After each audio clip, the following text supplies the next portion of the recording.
Hello and welcome to another Ask Me Anything. My name's Robyn Vogels and I'm the owner of Plan for Australia. This week's question is from Benedict. Benedict was asking me what he can expect from his real estate agent.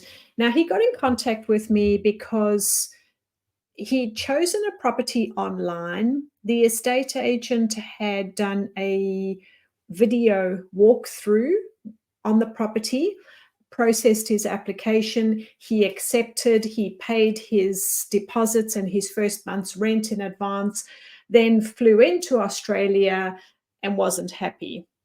So I had to do some managing with Ben. You know, he called me for some advice on what he could do in this situation.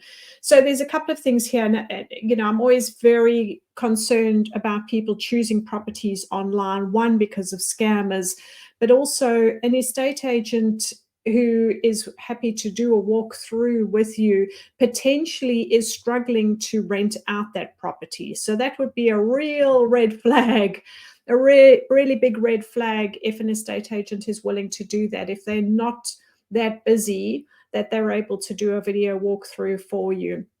Be that as it may, the property that he had chosen backed up onto a shopping center. And when he looked at it on Google Maps, he thought, okay, well, it's just the car park. There's a fair amount of distance. When he arrived at the property, the back fencing was all broken. So people had actually kicked in the back fencing from the car park. So it wasn't secure.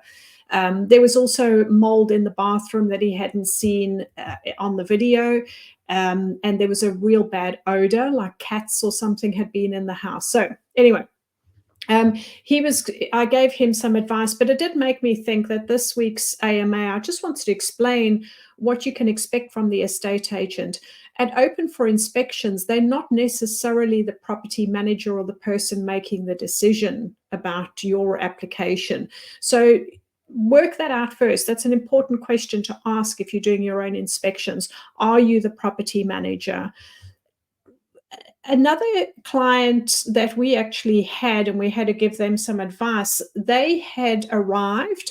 They were only collecting the keys 2 days after their arrival, but they went onto the grounds of the property to go and have a look, and then contacted the estate agent to say there was rubbish lying in the garden and they wanted it removed.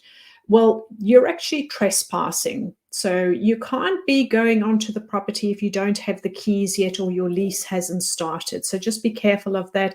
They contacted us and said, oh, the estate agent isn't responding and not acknowledging his email. Well, in fact, that's probably a good thing that they weren't, because he was actually trespassing and shouldn't have been on the property either. So know your rights, know what you are allowed to do and not allowed to do. And the final point I wanted to make on this is around the condition report. So a condition report is a report that the estate agent will do as an entry report before you arrive at the property. Before your lease starts, the estate agent will go through and do a condition report.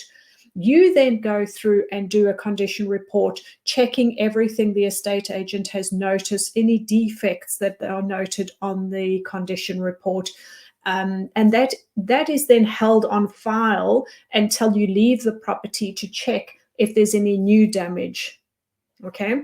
When you're doing an open for inspection, you've only got 15 minutes to do that open for inspection. So you can't check every tap, every window, but the condition report is there to help and support you. If there is, however, something that needs to be repaired, don't think to yourself, oh, I've put it on the condition report. The condition report is there as a check when you leave. It's not there to note new damage that you might want repaired. So please put that in an email to the estate agent. I hope that's been helpful to you. I know that some of you are still early on your journey. Do subscribe to my newsletters. We've got some exciting things coming up, some exciting events that'll have limited numbers, but do subscribe to the newsletter. Let's keep in touch. And if you have a question for me, please don't hesitate to get in contact. Thanks again, and I'll see you next week. Bye-bye.